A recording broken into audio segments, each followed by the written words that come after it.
예, 여러분, 마재강입니다. 오늘의 정치 논평 시작하겠습니다. 첫 번째 기사부터 보시겠습니다.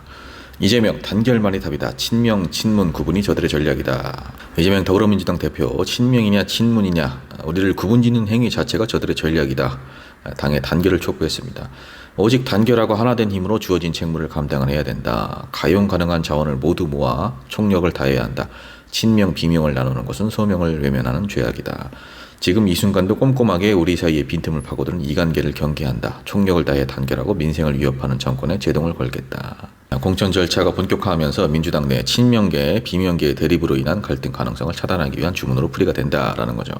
총선을 앞두고 분열하는 것은 사실 저들을 도와주는 것밖에 안 되는 건 맞습니다. 지금은 힘을 하나로 모아야 할 때인 거는 분명한 사실이고요. 때문에 이제 당대표로서 이재명 대표가 당의 어떤 단결, 단합을 주문을 하고 있는 거고요. 최대한 당내 계파 갈등을 봉합하려는 그런 의도가 보입니다. 사실 그리고 친명이다, 친문이다 이런 게 중요한 게 아니고 국민을 위해서 누가 봉사를 할 수 있겠는가, 그리고 누가 윤석열 정권에 맞서서 싸울 수 있겠는가 이런 게 중요하죠. 공천을 함에 있어서도 친명이다, 친문이다 이런 것들이 뭐 어떤 판단의 척도가 되고 그러면 안 돼요. 그 사람이 걸어온 길이 정말 국민을 대변할 수 있는 사람인지, 국회에 입성할 자격이 되는 사람인지 그걸 봐야겠죠.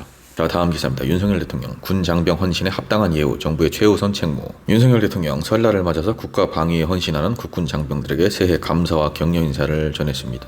여러분들의 헌신 덕분에 우리 국민은 안심하고 가족과 즐거운 설 명절을 맞이하고 있다. 지금 이 시간에도 최전방 철책에서, 바다에서, 하늘에서, 그리고 해외 파병지에서 임무 수행에 여념이 없는 장병 여러분에게 국군 통수권자로서 또한 국민의 한 사람으로서 깊은 감사의 마음을 전한다.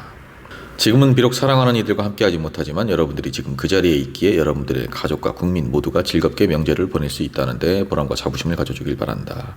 한 가정의 가장이지만 이 시간 최전방에서 가정 대신 부대와 장병들을 보살피고 있는 지휘관과 중견 간부들의 노고에도 각별한 치하 말씀을 드린다. 국군 장병 여러분들의 헌신적인 임무 수행에 합당한 예우는 우리 정부의 최우선 책무다. 국군 통수권자로서 장병들이 국토 방위와 국민 보호 임무에 전념할 수 있도록, 그리고 자부심을 가질 수 있도록 지원을 아끼지 않을 것이다. 저는 근데 뭐 좋은 말 했어요. 근데 너무나 이 정치인들이 이렇게 입에 발린 소리 하는 거 이게 싫습니다. 그럴듯한 이런 말들 말고 실질적인 대책을 내놓아야죠. 그리고 솔직히 말해서 너무 이중적인 모습이에요. 윤석열 대통령이 이렇게 군 장병들을 생각하는 사람이다?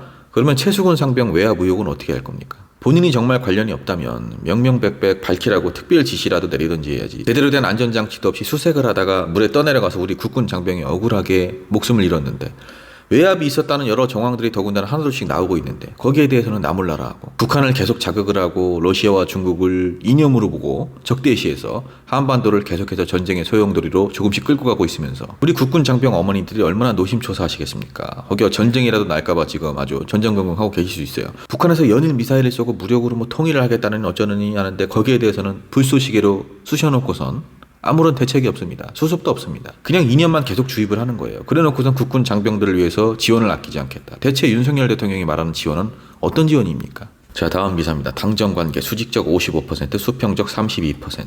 한동훈 국민의힘 비상대책위원장 대통령실에 사퇴 요구가 있었지만 거절했다라고 공개적으로 밝혔고, 이후 두 차례 대통령과 만남을 가졌습니다. 아주 숙였죠.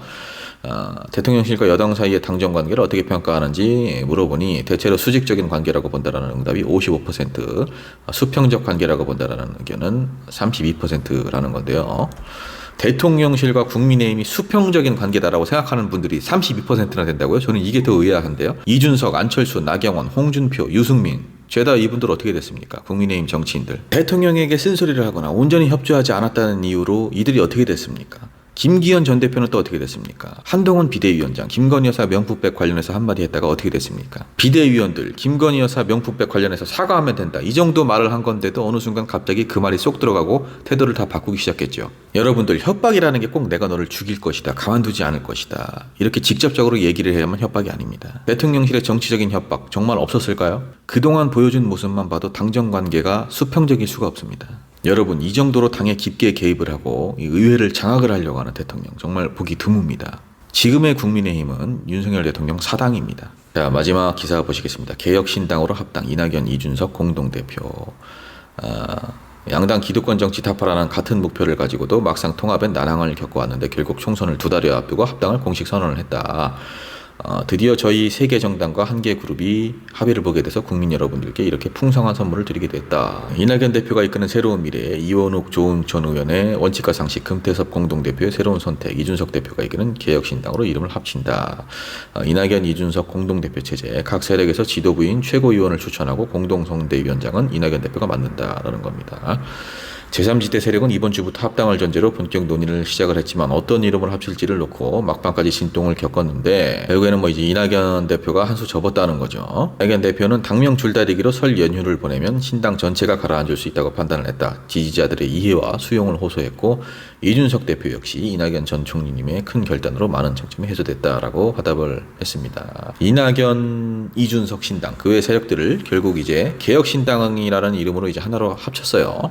이분들이 각자 본인이 속한 정당을 탈당하면서 혹은 탈당하기 전 최근 2년간 보여온 행보를 한번 보십시오, 여러분들. 정치에도 도리라는 게 있는 겁니다. 도리에 어긋나는 행위를 계속해서 해놓고 추구하는 가치도 노선도 다른 사람들이 모여서 이제 와서 거대 양당 체제 극복, 윤석열 정권 심판을 외친다. 이낙연 신당에 계신 분들, 우리 당원분들 말고 소위 좀 이름이 알려진 정치인분들, 윤석열 정권에 대해서 얼마나 비판을 하셨습니까? 얼마나 맞섰습니까? 민주당에 있을 때 계속해서 내부에서 이재명 대표 욕하기 바빴죠. 민주당 비판하기 바빴고. 민주당을 비판을 할 수는 있죠. 저도 하니까. 그런데 피하 식별은 해야 될 거 아닙니까? 윤석열 정권보다 어떻게 된 게 민주당 내부를 더 비판하면 어떻게 하자는 겁니까? 그러다가 공천을 못 받을 것 같으니까 이런저런 허울 좋은 명분을 만들어가지고 당을 나가고 윤석열 정권을 탄핵시킨 주역, 그리고 민주당이 추구하는 여성 인권 신장 정책과 반대되는 남녀 갈라치기의 상징 이준석 대표와 힘을 하나로 합치면서 이제 와서 윤석열 정권 심판을 외치는 이런 설득력 없는 행보가 또 어디 있겠습니까? 아니 그리고 류호정 씨 같은 사람을 지금 하나로 당을 이분이 정의당에서 한 행동을 보십시오. 여러분 유유상종이라 했습니다. 비슷한 사람끼리 모이는 겁니다. 그리고 근묵좌학이라 했습니다. 어울리다 보면은 결국에 물이 들게 되어 있습니다. 개혁신당이 3번은 가져갈 것 같긴 해요. 그런데 교섭단체까지 되려면은 20명 이상이어야 되는데 제가 판단한 개혁신당 이번 총선 교섭단체 되기 힘듭니다. 자 여러분 마제강TV 오늘의 정치 논평 여기까지입니다. 즐거운 설 명절 보내십시오 여러분. 마제강TV 구독 좋아요 부탁드립니다. 새해 복 많이 받으세요.